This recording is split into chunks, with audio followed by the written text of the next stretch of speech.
My name is Alain Nu, and I come from the planet Earth.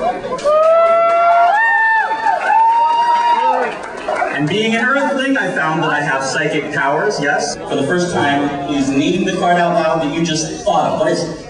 Three of clubs. The Three of Clubs. Now, this is just a completely free random choice. Is that correct? Correct. We've never met before tonight. Is that correct? Correct. You've never seen me in the movies. Is that correct? That's correct. Yeah, I've been going there a lot lately. Remember that paper ball that's been in your hand the entire time? Robert, pass that over to me. Could it be that he wanted to name the Three of Clubs out of the entire deck of 52 because he himself wanted to name the Three of Clubs? Or could it be because for some strange, uncanny reason, I might have wanted him to? I'm gonna see if I can somehow pinpoint your exact birth date. We're gonna do this like this, okay? Just concentrate on your exact birth date. I'm gonna see if I can somehow intercept your thoughts, okay? You're born near the beginning of the month, is that correct? Within the first week, is that correct?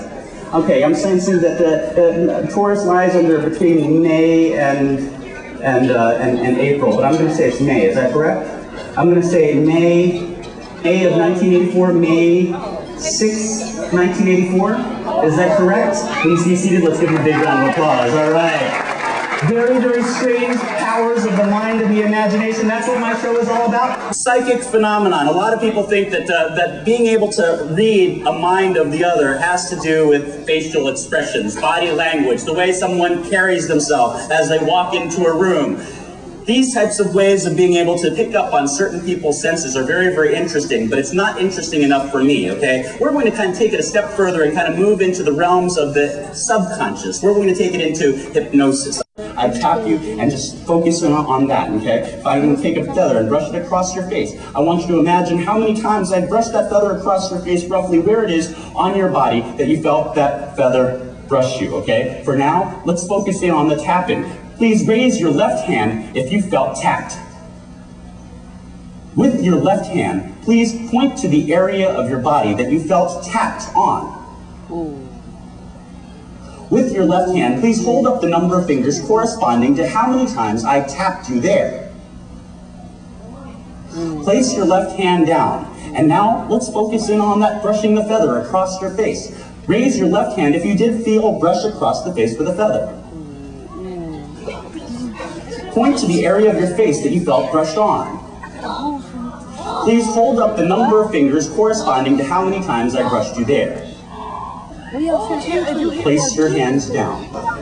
You folded over the piece of paper, you folded over the notepad. Is that correct, Gustavo?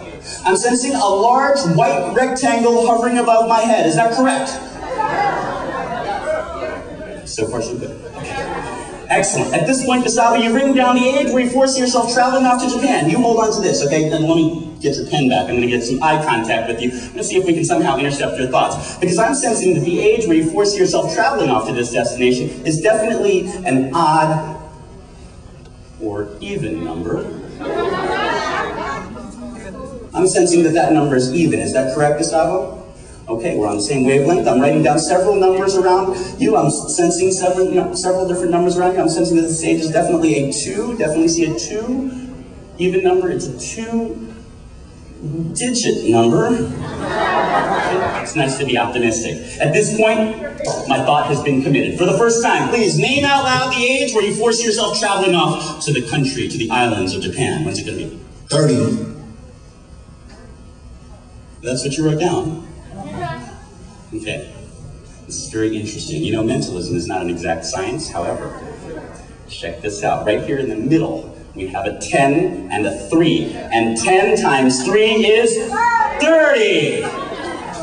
Okay, I know it's not a real school. Let's see if this adds up in a much more mysterious way, okay? At least those of you in the front who can actually see over here. We have a 10 and 11. 10 plus 11, that's 21, right? Plus 5, that's 26. Plus 4, that's 30 in a line. How about that? Or look at this. 1 plus 8, that's 9. Plus 10, that's 19. And 11, that's 30 as well. 12 and 9, that'd be 21. Plus 3 is 24. Plus 6, that's 30. 7 and 2, which is 9. Plus 12, that's 21. Plus 9, that's 30. How's that? You know something? If this self-fulfilling prophecy stuff really has potential, it's going to work sideways as well. On this side, check it out. 10 plus 1, that's 11 plus 12, that's 23 plus 7, that's 30. 11 and 8, that would be 19 plus 9, that's 28 plus 2, that's 30. 5 and 10, which is 15 plus 3 is 18 plus 12, that's 30. 4 and 11, that's 15 plus 6, that's 21 plus 9, that's 30. Check this out. Diagonally, 10 and 8, that's 18 plus 3, that's 21 plus 9, that's 30. 7 and 9, that would be 16 plus 10, that's 26 plus 4, that's 30. And if we were to take the four corners of this square, look, it's 10 and 4, that's 14 plus 9, that'd be 23 plus 7, that's 30, and the smaller squares too. Look, 10 and 1, 11 and 8, that's 30, 12 and 7, 9 and 2, that's 30, 5 and 10, 4 and 11, that's 30, 3, 12, 6 and 9, that's very, very strange powers of the mind and the imagination. That's what my show is all about. I control the vertical, I control the